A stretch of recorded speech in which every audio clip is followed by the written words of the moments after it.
Hey world, how you guys doing on this evening? It's your boy Top Dog. I'm back in the building, fresh out of the gym, man, feeling good. So hopefully this video finds you in great spirits, in great health, and dominating everything that you touch.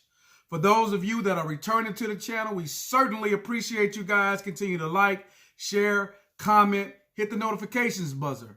For those that are new, you're in for a treat. On this channel, we promote higher levels of understanding. We invoke thoughts, elevate, motivate, so that you can go out and dominate. So come on in, guys. Without further ado, we're going to introduce our topic for today. Kick your feet up, and as always, let's get. So the topic for today, guys, is the 5 factors that go into calculating your credit score. Now, statistics say that over 43 million Americans have a 599 credit score or less. Now, in today's economy and in today's times, your credit score is becoming more and more valuable by the minute. I know back in the days, we were taught that cash is king, but credit is the new cash. Credit is now becoming king. You can't go to many places without them having to run your credit profile, right? You want to go in, you want to buy that new home, you're going to need good credit to do that. You want to buy that dream vehicle that you always wanted, you're going to need a credit score to do that. When you go in and applying for these jobs and you're wondering why you're not getting hired, they're running your credit report. Your insurance premiums are getting higher because of your credit score. So a lot, guys, is revolving around your credit score and the importance of you maintaining that credit score so that you can go in any place in this world with your head up high and sign your name on the dotted line and get whatever it is that you want at low interest rates. And that's the key. See, that old school thinking of cash is king. No. The wealthy stay wealthy by using other people's money. So you got to get your mindset out of poverty and start to leverage your credit so that you can now obtain wealth and pass that down from generation to generation to generation to generation. So we got to get out of the old mindset and burning through and cash and having cash on hand. Cash is depreciating by the day. So it's said that if you have $1,000 on today, in about 10 years, that $1,000 is going to turn into about $900. So we want to get your credit scores on point, guys. I'm going to post a link in the comment section of this video to where if you're suffering and having credit challenges, you can contact myself and I can walk you through the process of leveraging the Fair Credit Reporting Act to remove all inaccurate, erroneous, obsolete items from your credit profile, all with all 3 credit bureaus all at the same time. Now, to those of you that don't know, there are 3 credit bureaus: Equifax, Experian, and TransUnion. They're all independent from each other. Some of them are not even American companies. They are not governmental agents. They do not have authority or anything to put anything on your credit profile. So you can dispute any and all items that are affecting you negatively on your credit profile. But now I'm going to talk a little bit more about that at the end of this video and give you more instructions on how to go ahead and contact me so we can get you started on the road to recovery and restoring your credit immediately. But first, guys, here are the 5 factors that go into calculating. Number 1, the biggest piece of the pie, 35% of how your credit score is calculated is simply, are you making your payments on time versus being late? You never want to be late with making payments to your credit, okay? So here's a little tip. What I personally do, I have credit card payments due, and all of them are due at different times of the month. So what I do is go in and I set the minimum monthly payment that's going to be due. I have that automatically drafted out of my bank account. Now, this is the minimum that's due. So some credit cards, $25, others $53, others $56. That's the minimum amount that they want each and every month to maintain that. I set that up so at least that comes out and I'm never late. So let's go into late, what late is, what the credit bureaus consider late, and when that creditor is actually going to report to the 3 credit bureaus. If for example, your credit card payment is due on the 5th of each month, and you don't make a payment until the 5th of the following month, you are now 30 days late. That's going to activate a 30-day late payment on your credit profile, and that's going to drop your score anywhere from 75 to 100 points, and you don't want that. That could take you from the 700 club back down into the 600s, and that's going to affect your buying power and how creditors actually look at you.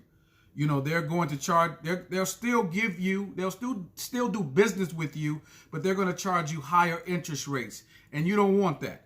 So the best thing to do is maintain your payment history on all of your accounts, and that's one of the secrets that I do to maintain, to make sure that none of my payments are late. Now, if you want to go in and pay more than the minimum amount due, at least make sure that the minimum is due, and then log into the account and pay however much extra that you want to after that. Or better yet, don't carry balances at all. You know, but sometimes that is needed. Sometimes you have to use your credit and exercise that stuff so that it's being used. So if you like most of us, just maintain it in a way that shows you in a positive light. Number 2, guys, is the amount that you owe on each one of your credit cards. And that's also known as your utilization. How are you utilizing that card? So here's an example. You got approved today for an American Express card. They have given you $1,000 spending limit. You get that card, you crack it open, you activate it. Now, the first thing you should do in your mind is take that $1,000 out. Because as creditors do not want you to go over 30%. Anything over 30% is bad. So if you've gotten a $1,000 credit limit, you want to set a new limit for yourself, and that's $300. And you never want to go over that $300. Now, the myth out there is I can go ahead and charge that whole $1,000, and then at the end of the month, I can pay it all off. That is a myth, and that's untrue. If you're doing that, you need to stop it now, because by you going to the max on that limit, you're showing that you're irresponsible to your creditors. And what you want to do is paint a better picture to say, hey, I have this $1,000, but I don't really need it. That's what you want to show them. That's how you do. That's how you get things like credit line increases. That's how you get other creditors to open up new lines of credit with you, because they see this guy is very responsible. He's credit worthy. We can do business with this guy. If you're going out every month and swiping the max and then paying it off, that's not looking favorable for you, especially if you take more than a month to pay it off. Keep within the 30%. And what I do is I trim it back to 20%. So I don't go, in that same example, I'm not going over $200. And with that $200, you could just pay that over time. You can make monthly payments on that, and you could do that for 6 months, and that makes you look highly favorable to creditors. And they're going to do business with you. They're going to do more business with you. You can open up new trade lines. And let me explain that term, trade line. Trade line is just an American Express, whatever is on, all of those different things that are on your account are considered trade lines. American Express, Capital One, SunTrust Mortgage, Wells Fargo Bank, all of those, each one of those individual things is considered a trade line. So when you hear someone talking about trade lines, that's what they mean. So again, 20% if you can, but never over 30%. That accounts for 30% of your credit score. So that's another big chunk out of the pie. So if you're overutilizing cards, it's going to affect you in a big way. So we want to keep that utilization rate down once again. Number 3, guys, is the length of the time that you've had that account open in good standings. So the longer, the better. you've had an American Express card that you've had for 8 years or more, and you've kept that thing in good standing, that's going to reflect good on your credit report. You have several of those cards, going to look even better. That accounts for 15% of how your credit score is calculated. 15%. Now we're starting to move down, but that's a pretty significant chunk of your score. So your length, you want to build that up, and you do that by not continually adding new accounts, which we're going to talk about here next. You want to keep those new accounts down and let that age length build up. The more newer accounts you're adding, it's going to bring that age length down because it's an average of when you've had all of your cards. So be cognizant of that, of opening up new accounts, and keep your older accounts open. Now, some of you say, hey, I had a high balance on this credit card. I don't think that I'm going to be using it anymore. I'm just going to pay this guy off, and then I'm going to cut the card up and close the account. Wrong. Stay disciplined. Put that card out of sight, out of mind. Put it in a safe. Put it in a wallet that you don't carry. Put it in a drawer where it's not even being thought about anymore, but don't close that account. Be disciplined. If you need to, cut the card up, but keep the account open, because you want that to contribute to showing creditors that I can not only pay my bills on time, but I can do that over a long period of time, and it's going to reflect well on your credit profile. Number 4, guys, is the types of credit, new credit. New credit.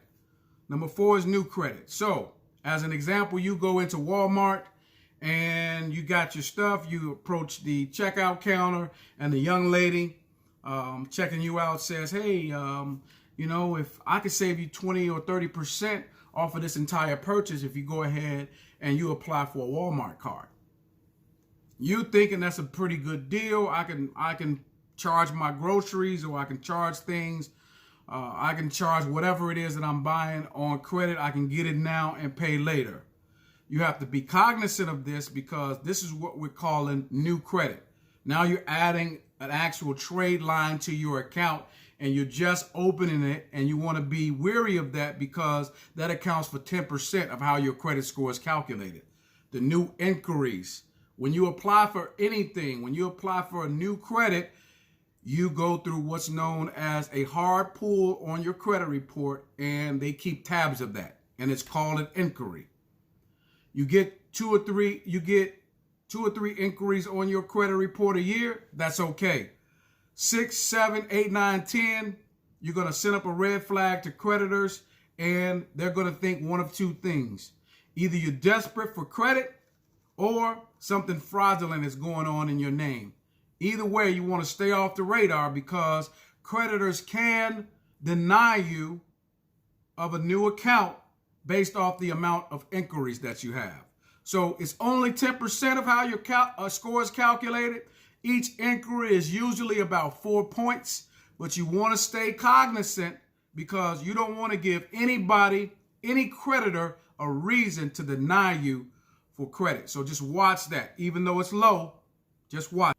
Number 5, guys, last but not least, is the types of accounts that you have on your profile. And we're talking installment loans versus revolving loans. Installment loans are where you sign a contract and you agree in that you agree in that contract that you're going to pay a certain amount of payments over a term of time.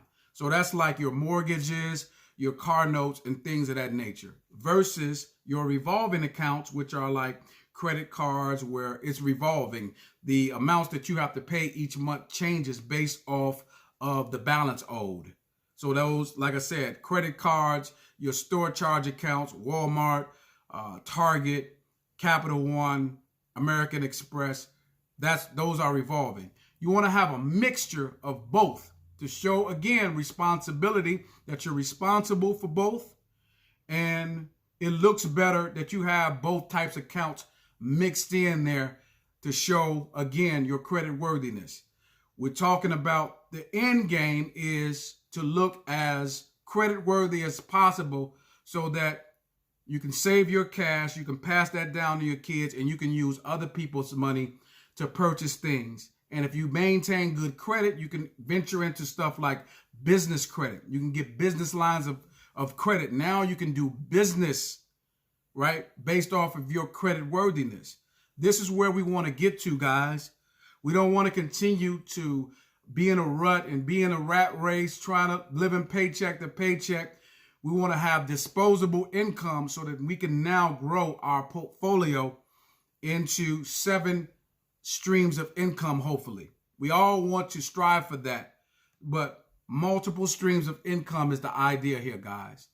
So I know this information was valuable to a lot of you guys, and now I'm going to transition into what it is that I do.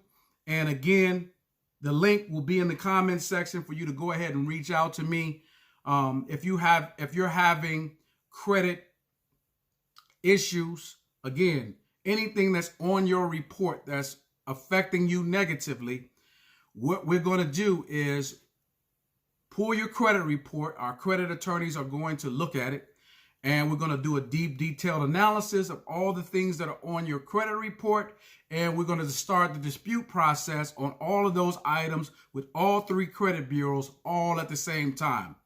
So this is why we have such a quick turnaround time, because we're not going to go bureau by bureau. We're going to do it all at the same time. You're going to start to see results on your credit profile within 45 to 90 days. I cannot tell you the length of time that it's going to take to have all of those items removed, but I can assure you that if you're in a challenging credit situation, it didn't take you 6 months to get there. This happened over the years.